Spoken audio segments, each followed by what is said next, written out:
Everybody. Can everybody hear me? I can hear you. Awesome. Hey guys. What's up? Amazing to see everybody's faces. I'm Christine, so I'll start by introducing myself, setting the tone, and then I'm going to introduce everyone on the panel. I do hear a little bit of an echo. I think it might be coming from Jay. I'm hearing it too. Okay, what do I need to do? Will you mute yourself just for a second? And then I think when we have you answer questions. Yeah, perfect. Echo is solved. Yeah, that's perfect. And then when I ask you the question, you can unmute yourself and then we'll go from there. Perfect. Well, hi everybody, my name is Christine. I'm the co-founder of Potly, and we make infused ingredients, both cannabis, THC, and CBD infused ingredients. I've worked with both the amazing ladies at Ms. Grass and Humble Bloom. So very, very honored to sit here today and talk about allyship. As I was doing some reflecting on allyship and what that conversation really looks like, I realized that it is such a hard topic sometimes because it's one that really forces us to look within ourselves and ask ourselves the hard questions of, are we doing enough? And the answer is almost always going to be no. So I just ask everybody to come in with an open heart, and as I'm asking our panelists questions, ask yourselves the questions too and be like, how would I answer this? How can I revise my answer based on what these people are saying, and so on and so forth. So I think that this is going to be an awesome 30-minute panel. We've got 3 great panelists that I'm going to introduce myself right now. So when I talk about you, just like give away so that everybody knows, not that we don't have everyone's names below their video, but first up we have Jay Jackson, aka Laganja Estranja, a world-renowned female illusionist, choreographer, music artist, cannabis advocate, and LGBTQ icon, a US presidential scholar in the arts. Jackson earned a Bachelor of Fine Arts degree in dance and choreography from the California Institute of the Arts and regularly performs at festivals and events across the world. To date, Jackson's performed in 14 countries, spanning 5 continents, and his original music, videos, and social media content, including YouTube and the drag-centric platform World of Wonder, have garnered hundreds of millions of views online. So thank you so much for being here. And then we also have Nadir Pearson. Nadir is a New Jersey native who recently graduated from Brown University with a degree in sociology. He is a digital strategist and currently a production manager at Herb, which we all know and love. And in 2017, he founded SMART, which stands for Student Marijuana Alliance for Research and Transparency, which is a national college cannabis organization dedicated to bridging the gap between cannabis and academia in 2017. And his favorite way to consume cannabis is via a bong, since you can get a full taste of your flower's flavors. And then finally, we have Sarah Sophie Flicker, who is an artist, culture organizer, and creative director. She's the founder of the Women's March on Washington and is co-author of the Women's March official book called Together We Rise, which is also a New York Times bestseller. She's a creative director of Firebrand and has worked as a producer and organizer for campaigns for organizations like Planned Parenthood, National Domestic Workers Alliance, Emily's List, United We Dream, and Families Belong Together. And she's also the founder and creative director of celebrated political cabaret group, the Citizens Band, and a founder member of the Resistance Revival Chorus, which appeared on the Grammys in 2018. And Sarah Sophie is editor-at-large for Violet Book, and her writing can be found on Refinery 29, Shondaland, W Magazine, and The Cut. So we've got an amazing panel here. And my very, very first question, which again, I would love everyone in the audience to kind of think introspectively about how they would answer this too, is what does allyship mean to you? And implicit in that is there anything that you feel people are commonly missing when they think about allyship? So I'll just open that up to all the panelists right now. Who wants to go first? I won't. Okay, I'll go first because I might have a bit of a controversial take on this, which is I don't love the word ally. I'm not a fan of titles at all. Like you reading that bio made me want to curl up in a ball in a corner and cry. But I think that when we put a title on something, it's almost like you're done. So first and foremost, I think when you're talking about this kind of work, it's work that never ends, right? We're all growing and learning, and we've all been raised with the same lies about ourselves and each other. And so, you know, I'm always nervous about that title. I also don't think it's for white people to say that they're one thing or another. I think it's up to Black and brown people to decide that. So I guess I'll just leave it there. Those are sort of two of my issues with that title. I don't have a better word for it, but you know, I think especially for white people, you put your head down, do the work, show up. Unless you're leading a space as a white person, you know, you show up and you listen and you have a lot of humility, and that's what you do. Agreed. Yeah, I mean, I'll go ahead and just add to that. Yeah, in lack of a better word, right, for allyship and kind of the ongoing process that it is.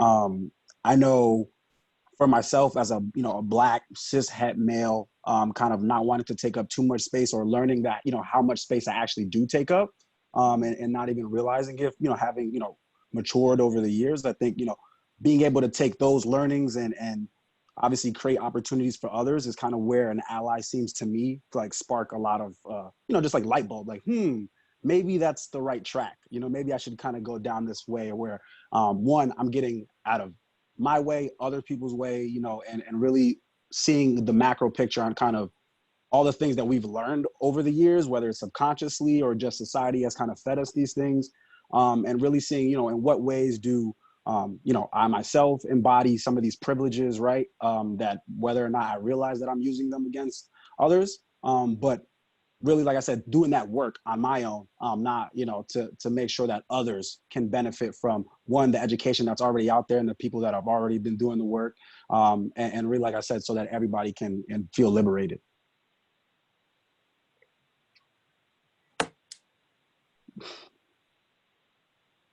There we go. Jay, I think you're trying to, oh, perfect. Can you hear me now?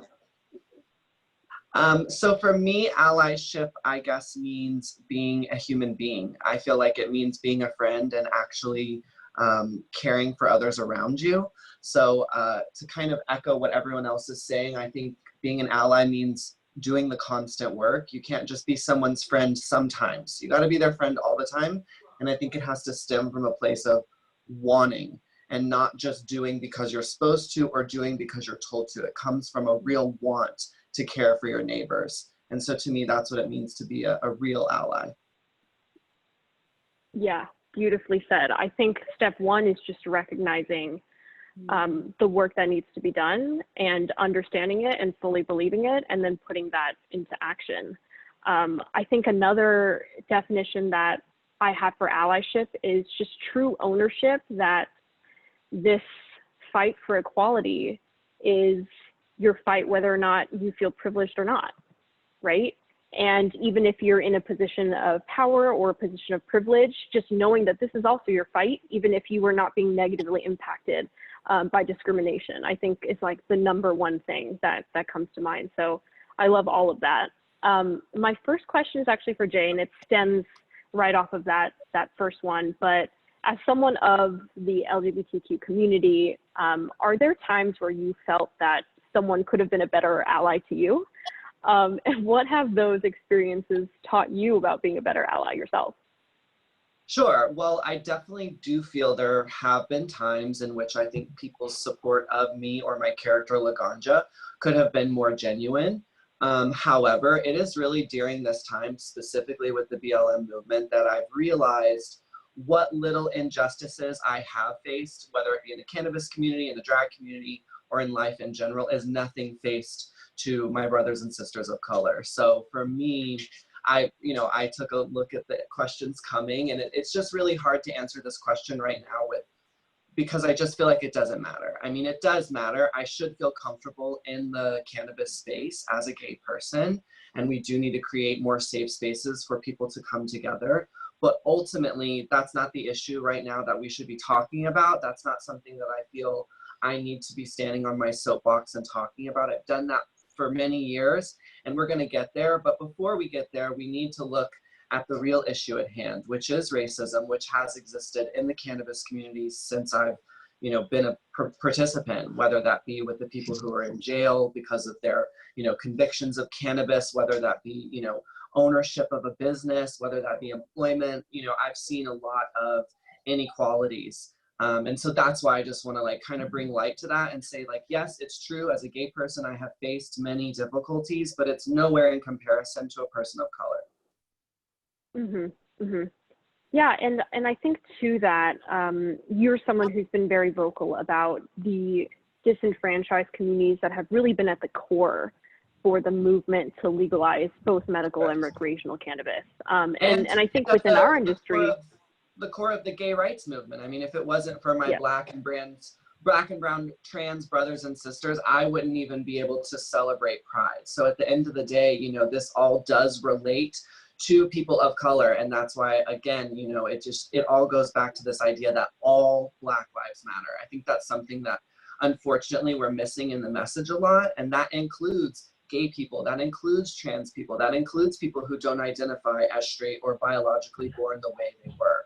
So I feel like as someone who represents the LGBTQAI+ community, I know that's an alphabet now, but as someone who proudly represents that, I think it is my job to bring light to the fact that the reason I have these rights as a gay person, as a cannabis smoker, is because my trans brothers and sisters of color fought for me.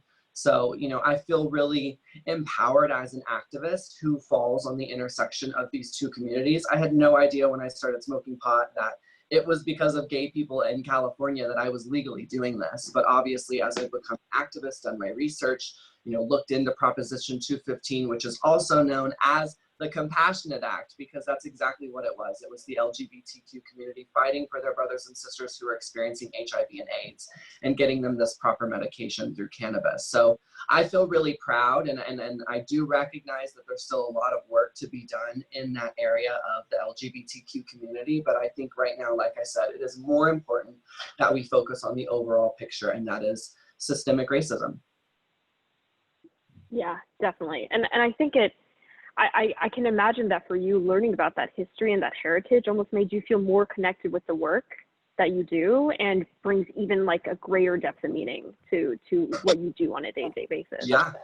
Yeah, I mean, it's just made me really proud, and to be able to spread this knowledge to others has made me feel incredibly empowered as an artist. You know, I love being a drag queen. I love making silly, fun art, but ultimately I became an artist to change the world, and in doing that, change myself. And I think a lot of the work that I'm doing right now is starting with myself. I always knew racism existed, of course. I grew up in Texas. I was very aware of it, but I had no idea how much I was benefiting off of it. And I think that's been the real eye-opener for me during this time, is to really understand how I can better be an influencer, an artist, or like I said, a human being in this day and age, because there are so many actions, whether they be small or large, that we can be taking daily to really, you know, abolish the police and in this system that, yes, I've benefited off of, but that is so wrong, you know, and the fact that I have this platform and able to have these conversations, it does feel great, but now it really comes with this tainted energy of like, but you know, there's just so many other people who deserve this. And so that's why I'm really trying to use my voice and my platform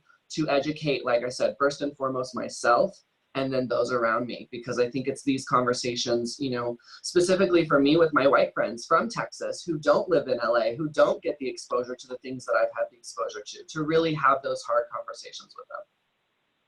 Yeah, definitely. That's beautiful. My next question is for Sarah Sophie.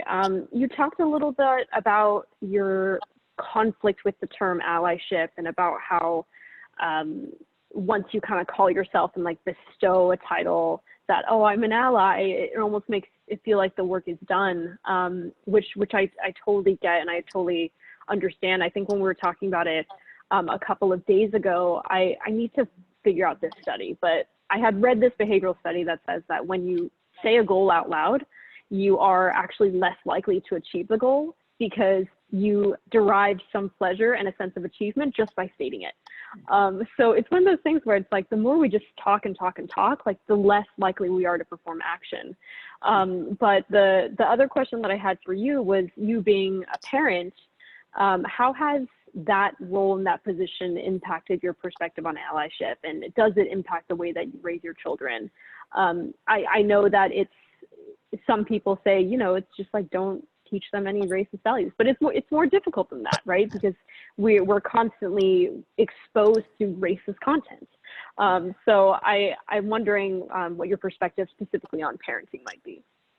Yeah, I don't think that my perspective necessarily changed when I became a mom. I have 3 kids, 6, 9, and 13. And, and you'll probably hear from one of them soon because they can't seem to stay out of my room today. There you go. But yeah, I mean, to put it in context, I'm Danish. I was born in Denmark. My dad's from, I know someone's from New Jersey. My dad's from New Jersey, but I happen to have been raised my early years in Denmark, and also, you know, which is a predominantly white country, but as it happened, my extended family is Black there. So, so that alone, I think, you know, the community in which you're raised in, the people that you're exposed to, you know, what your parents teach you, really obviously affects your own parenting. I get asked this question a lot, and so I asked my 13-year-old a few weeks ago because I was on another panel. I said, you know, one of the questions was, you know, when was the first time you talked to your children about race? And she looked at me like I was bananas. And she was like, what are you talking about? You know, because I think the thing that's important for parents to know, especially white parents, especially very privileged parents, is that it's not one conversation. It's, you know, it's how you are as a parent in the world. Like, I think our children so much more learn from how we are versus what we say. And it's not one conversation. It's part of the, you know, it's part of the molecular makeup of your family. You know, when injustice arises, you talk about it. There's kids all over the world in this country, all over the world, you know, who are having to not only on a daily basis deal with racism, but all sorts of injustices, poverty, violence, you know, sexism, you know, transphobia, homophobia, all the things. And, you know, certainly if kids have to live it, my kids can certainly tolerate conversations. They can tolerate showing up to, you know, to whatever action we're taking together as a family, which we do quite a bit. So I would say just start talking about it, you know, and bring it up. And it's not an unfun conversation. I mean, the other thing that's been making me a little bit bonkers throughout the last few months is my dear friend Alyssa Klein and I made a Google Doc, you know, early in COVID, because we had been asked by some people, you know, to make a Google Doc of anti-racist resources. And we had a parenting section and all sorts of sections. And somehow that Google Doc went viral and millions of people have downloaded it. And that was beautiful. And I am so grateful that that happened. But part of what I noticed throughout the last few months is that as wonderful as it is that all these anti-racist books predominantly written by Black and brown people are on the bestseller lists and all this stuff, is like people are like approaching it as if this is like boot camp or like taking medicine. And, you know, the truth is, like, I put that list together with Alyssa because these are books and movies and TV shows and music and, you know, resources that have brought me so much joy in my life, and like the joy of not always being centered and just sort of forgetting your own, you know, stuff and just getting into someone else's life. And, you know, I don't believe that like empathy is the appropriate word here, because I will never know what it's like to be a Black person in America. That's not my experience, but there, you know, it's such a privilege and such a joy to like experience this stuff with my children, to read these books together, to see these movies. And I just wish that like we you know, like we contextualized it differently as something really wonderful. Like how great that we all get to like know more about each other and stay curious and spend our lives learning. And so that's, you know, what I try to instill in my kids. It's, you know, and it doesn't make it work, you know, in this way. And, you know, and then the conversations that you're also, you know, not you all, but that people are also worried about having, like, sure, sometimes they're uncomfortable, but if you're not uncomfortable, you're probably not doing it right. And also, they become less uncomfortable because it's just what you do. And it's not, then it's not scary. And I think the same thing goes for parenting. So. Yeah, absolutely. And I like that you frame this as, this is a fight that everyone has to take on, but that doesn't mean that this is not a joyful experience, right? I think in some ways, coming to terms with the reality that we live in and the responsibilities that we have can be a very liberating and freeing experience in some strange way, right? It's like, it's coming to terms with the reality that we live in, and that intrinsically is empowering. So yeah, thank you so much for sharing that. I have a question for Nadir. Nadir, when you and I were talking, we talked about allyship and performative allyship specifically. I think that this movement has been compounded towards performative allyship because we're at home and we have just been very vocal online. And what do you make of that? And as someone building online content and online communities, you know, how can we be good allies online in a way that's more than just performative? Right. Yeah. Oh, sorry about that. But yeah, no, I think to your point, we're one, just for context, we're getting some of that storm. I'm from New York, I'm in Jersey. So if you hear that rumbling in the background, but to your point, Christine, I think, yeah, social media is almost inherently performative, right? And so that's kind of the root issue there in a way, is like you go on social media to update people, or at least what people go on social media in the general sense, right? It's like to go on, show out, you know, show everybody how you're doing, you about to take a vacation picture. And I think that definitely transcends into movements, right? And that same type of culture that we see on social media, unfortunately, can be to the detriment, right? And the biggest thing is, one, you know, to anybody, right? It's like really doing your research. Even if you want to be an ally and you think you're helping, right? I remember most recently, you know, not to go too far off subject, but there was a post going out about Palestine not being on Google Maps. And it was one of those things where it wasn't something that happened recent at all. It was something that's, you know, been a thing.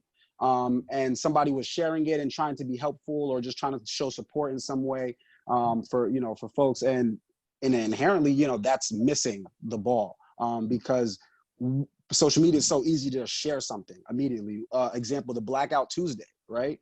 Where people are sharing squares, but you're actually missing the opportunity to share a lot of vital information that can help people and that can actually learn. And we're taking up space in a way that, you know, wasn't productive on social media. And so that can be to the detriment of a lot of people. And it really shows folks who are really doing the work, who's aligned and who's kind of just doing what they see, which is helpful in a way, like I won't lie, because you can actually say like, oh, look, I can tell that you're missing it, you know, in terms of what we actually want to accomplish here and what are real, tangible, deep ways to do that, really thoughtful ways to do that.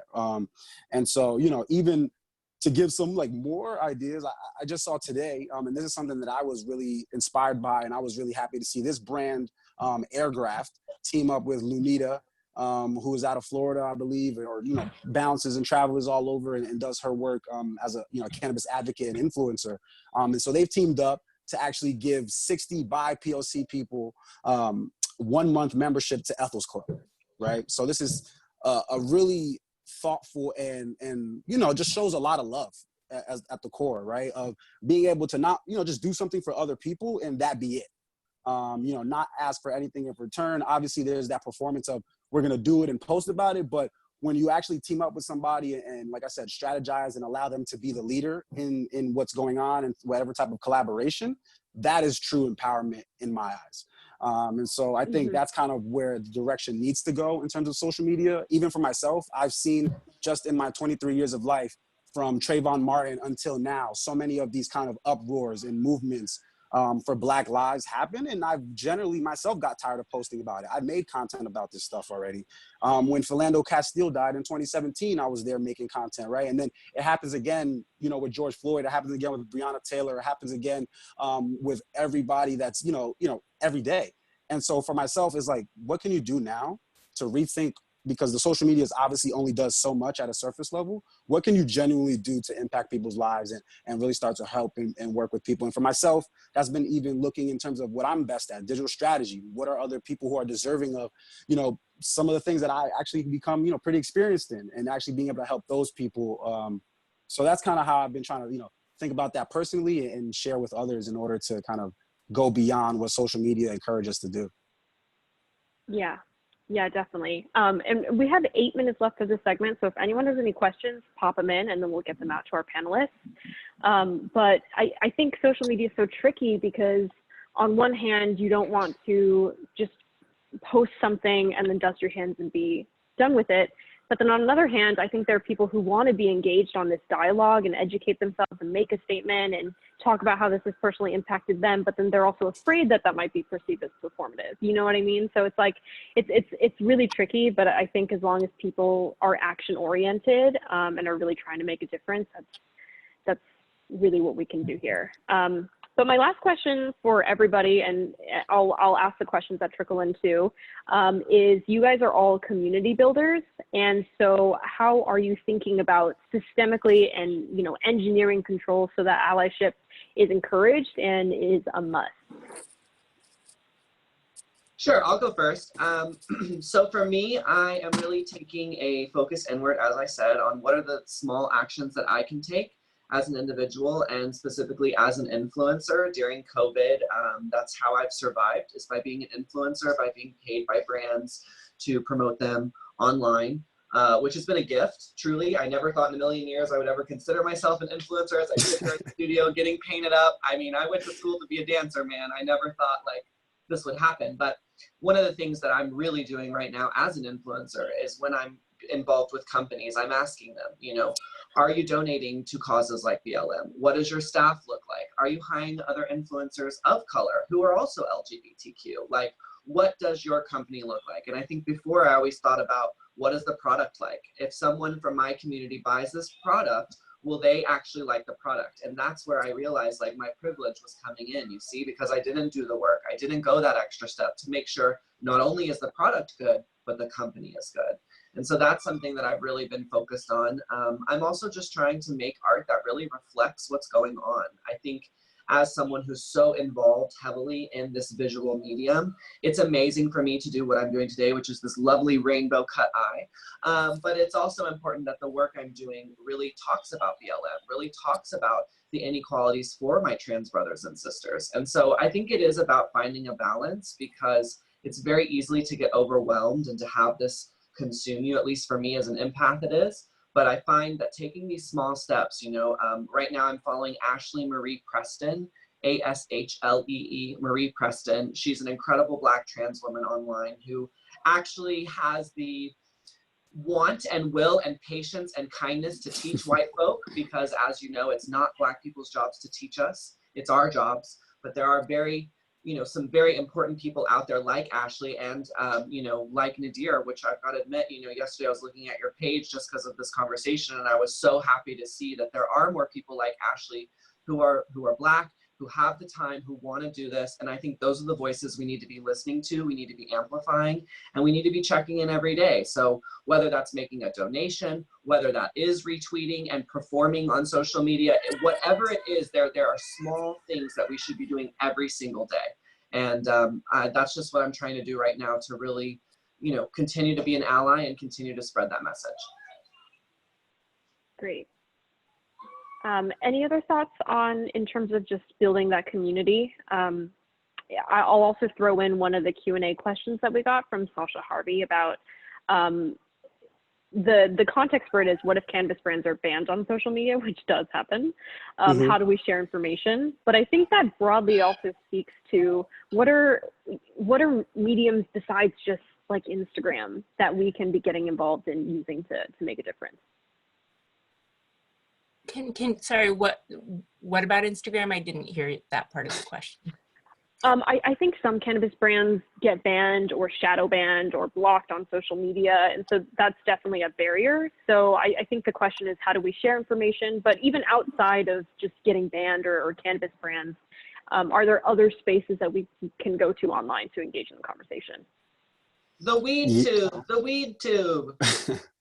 Yeah, I was gonna add also on your point, Jay. Like, thank y'all so much, Sarah, Sophie as well. Like, really honored to just be kind of a part of this with y'all. But in that same sense about accountability, I know the next step is really those mechanisms, and I think in the same way that we have like, you know, the white patriarchy has mechanisms to do all these other things and develop the system. Like we need to really think about those mechanisms that we're going to need to employ to go ahead and undo and unlearn and just kind of, you know, just repair what's being done now in terms of the harm. And want to give a major shout out to Can Inclusive in terms of the accountability list, and that being one of those things that's going to be a running document. You know, you can check in too if you're a company that wants to say, here's where we stand currently, we're going to do better, we make a commitment to do better, here's what doing better looks like. And I think, you know, to a point, a lot of people want, you know, allyship to be defined clearly, like, you know, they want a checklist of like, I need to do these 5 things and I will be an ally. And it's like, to your point, Jay, like, you know, it's an ongoing thing. And so just being open to that fact and getting other folks to, you know, who are, you know, even Black men who may not have the same patience or tolerance, right, for, like you said, Black, trans, queer folks, just across the spectrum, and you know, doing my part to get my brothers and say, hey, listen, this is why we need to undo that thinking that's been put upon us, you know? And so to that point, shout out Kasia, who's in here right now, and building community-wise in terms of social, right, in terms of trying to get around some of that. And on Instagram and Facebook, just play by the rules. I think right now there, you know, if you're staying committed to just sharing those solid messages, and then also investing into your email and developing those owned points of connection, then you'll continue to like really build those people who are following your message and so forth. And can we just say, if you're going to reshare something, make sure you're doing your fact checks. Make sure it's actually not just a viral post, but it's something, or it's an organization that knows more than you, that people can actually reach out to and get the proper information. Yeah, and the thing I'm actually very new to the cannabis and weed community, so thank you so much for having me. And I am, of course, still learning, and Solange has been a great mentor for me in this. There's a saying from the Talmud that I really like as far as like this work in allyship goes. Maybe I'll just leave you all with that, because everything you've all said is so beautiful. So the Talmud states, do not be daunted by the enormity of the world's grief. Do justly now, love mercy now, walk humbly now. You are not obligated to complete the work, but neither are you free to abandon it. And that's sort of always been, as a Jewish person, that's always been my touchstone, but I think something that resonates a lot in this moment. I think, you know, we are in a moment where we are somewhat living in a fascist and authoritarian state, and we are all going to need each other. And when, you know, when these divisions in movements and in, you know, when these divisions occur, they occur by design. And so, you know, I went to law school, and so one thing that I really lean into is mediation and being grounded in love and active listening, and really trying to find ways where we can come together versus fall apart. And, you know, social media can be very divisive in that sense. So I would say, as far as building community, especially during COVID, whatever we can do to be in the community and, you know, the bigger aspiration of the beloved community with each other, and find ways to just be better to each other, stay human, stay kind, keep showing up. I don't know. Yeah, that's definitely what I'm grooving with. Bars, just dropped too many bars. Thank you. Yeah, thank you all. And thank you again to all the viewers. And I think that this was such a powerful conversation and leaves me with a lot of thinking as well. And ultimately, the work that we have to do is just leveraging our bodies and our voices and the privilege that we've had and experienced and enjoyed to really further this, you know, common universal cause along. So thank you so much. It's been a real honor. Thank you. Shout out Solange. I think as RuPaul always says, everybody say love. Love. Love. Love. You all are the best. I'm taking a picture. Yay.